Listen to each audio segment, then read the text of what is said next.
Good afternoon. I'm Vanessa Bowen, and I'm the Employee Labor Relations Officer for the Johnson Space Center.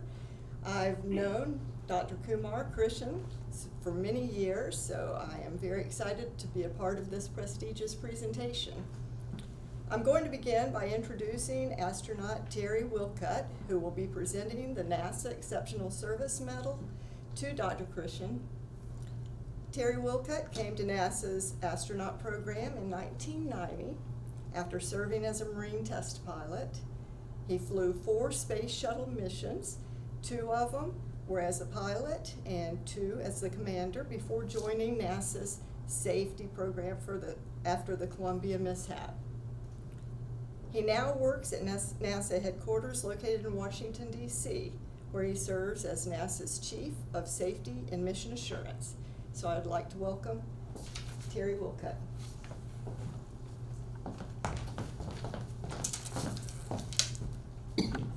Thank you, Vanessa. It's a privilege for me as a NASA executive to attend an award ceremony and be part of it, especially considering the exemplary service of Dr. Krishen. As an astronaut, it's a special honor and privilege to be able to thank someone that contributed mightily to the success of our human spaceflight programs. People often ask me still how I ever had the nerve to get inside a shuttle and launch into space. And I tell them that nerve comes from trust. Trust in the people that prepare our missions, that prepare our shuttle, that do everything related to any of our missions. NASA's like a family, and that trust is like family trust. And we have an incredible family here at NASA, an exceptional family. And even among exceptional families, there are exceptional people like Dr. Krishen. And Dr. Krishen has received many, many honors and awards throughout his long career. He's in Who's Who in Science and Technology. He's in Who's Who in America. And he's in Who's Who in the world. Former Governor Rick Perry even he commissioned him an honorary Texan. It's good to know that the governor saw a good thing when he saw it and got him on board. Well, the NASA Exceptional Service Medal has long been the pinnacle of prestigious acknowledgement of an employee's accomplishments that significantly contribute to NASA's mission and to be emulated by others for their excellence. Just to give an example of the prestige of this award, I want to mention some of the former employees that have received it.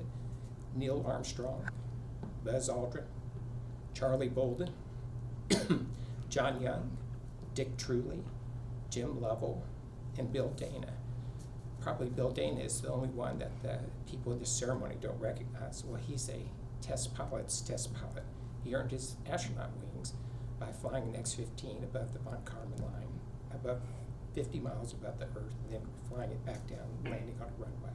An exceptional, like all those people, exceptional people in an exceptional family. Dr. Krishen is recommended for this prestigious honor for his cumulative career contributions to the advancement of human spaceflight. Dr. Krishen joined NASA's Johnson Space Center as a government employee in 1976. That's over 4 decades of service to the nation.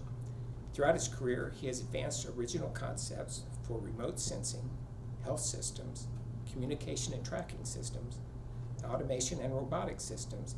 His career spanned the Skylab program, the Space Shuttle program, and the International Space Station program eras.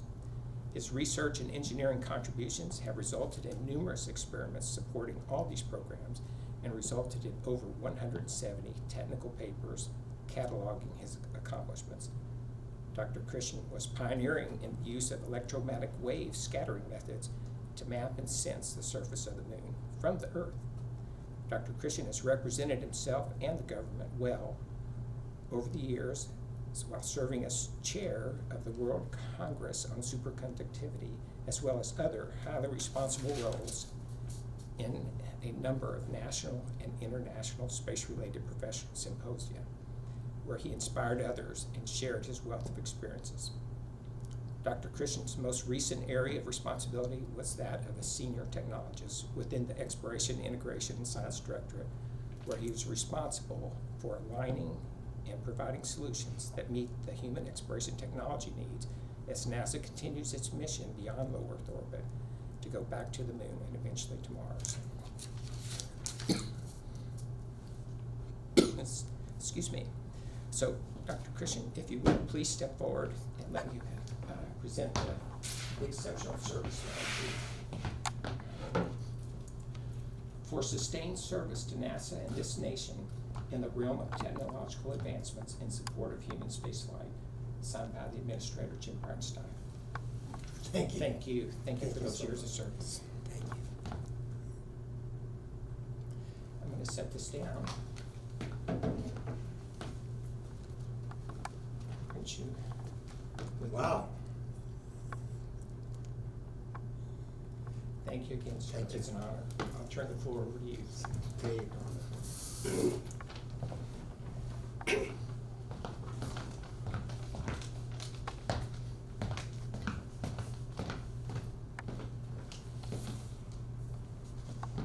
My parents always told me that the greatest thing I could do was to bring honor to my family. I want to dedicate this honor and the Exceptional Service Medal ceremony to my parents, my father, Shrikant Bhatt Kohl, and my mother, Dhanvati. My father had 4 jobs: headmaster of an elementary school, tutor of students all the way to 10th grade, petition writer for courts, and manager of pawning from his own earnings. My mother was a mother of 7 children and manager of home and farm and the welfare of farm animals. Together, they built 2 homes on the land that they purchased with their savings. I want to thank my family, my wife Vijay, my daughters Dr. Lovely Krishen, Dr. Sangeeta Krishen, and Dr. Angela Krishen. I learned many valuable lessons from my family that resulted in better performance throughout my life. I want to deeply thank NASA for this recognition. My dedication to NASA is in my DNA. I appreciate and thank NASA Safety and Mission Assurance Chief, Astronaut Terry Wilcott, for this presentation of the honor. His exceptional achievements lend a towering significance to this honor. This ceremony was organized by Ms. Vanessa Bowen, JSC Employee Relations Officer. I deeply appreciate her outstanding efforts. The approval of logistics by Ms. Donna Schaefer, JSC Associate Director, made it a great event in my life. I thank her for her interest and support. My journey in support of NASA resulted in many learning experiences. I would like to mention 2 of these at this momentous occasion in my life. On one occasion in early 1990s, Dr. Aaron Cohn invited me to join him in a meeting in Woodlands, north of Houston. The meeting was with the developer of Woodlands and the founder of the Houston Advanced Research Center, HARC, Mr. George Mitchell. The meeting was aimed at my initiating joint projects between Johnson Space Center and HARC. Dr. Cohen let me drive a GSA car to HARC. On the way, he talked about Mr. Mitchell and many challenges facing NASA and Johnson Space Center. While driving to HARC, Dr. Cohen asked me this question. I am paraphrasing. Kumar, what will we learn from human space exploration?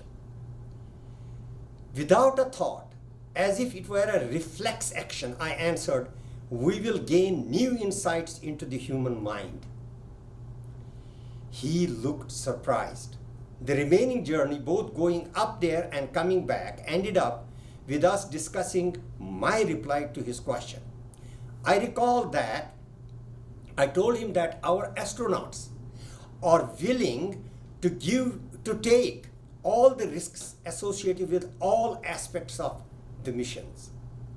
This itself gives us rich material for psychological analysis of their unique mind. The main point I made was that when we make a human to live in an extremely limited space, far away from Earth, in an environment that is extremely risky, we gain a new and unique perspective of her or his thoughts and actions. This will enrich our knowledge of the human mind. Incidentally, I also mentioned to Dr. Cohen that we will learn about the universe and the solar system through human space exploration.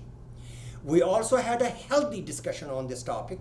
I told him about identifying the smallest particle with superconducting super collider, for which I was the NASA contact.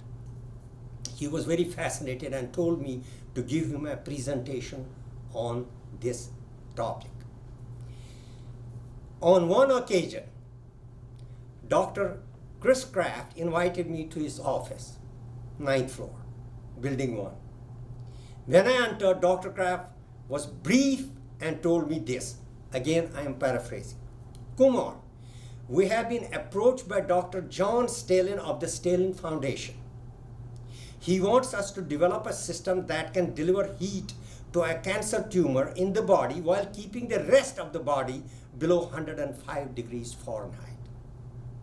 I want you to work with Dr. Stalin and let me know if we can do this. Then, before I left, he added this. I know you can find a way to do this. As I was leaving Dr. Kraft's office, suddenly and out of nowhere, I thought of a microwave oven in which we heat a liquid or material with liquid in it by using microwaves. It took little more than 4 years for Johnson Space Center and contractor team to deliver the radio frequency hyperthermia cancer treatment system to the Stalin Foundation treatment room in the St. Joseph Hospital downtown Houston. Now you know why I believe NASA can make impossible possible. Thank you.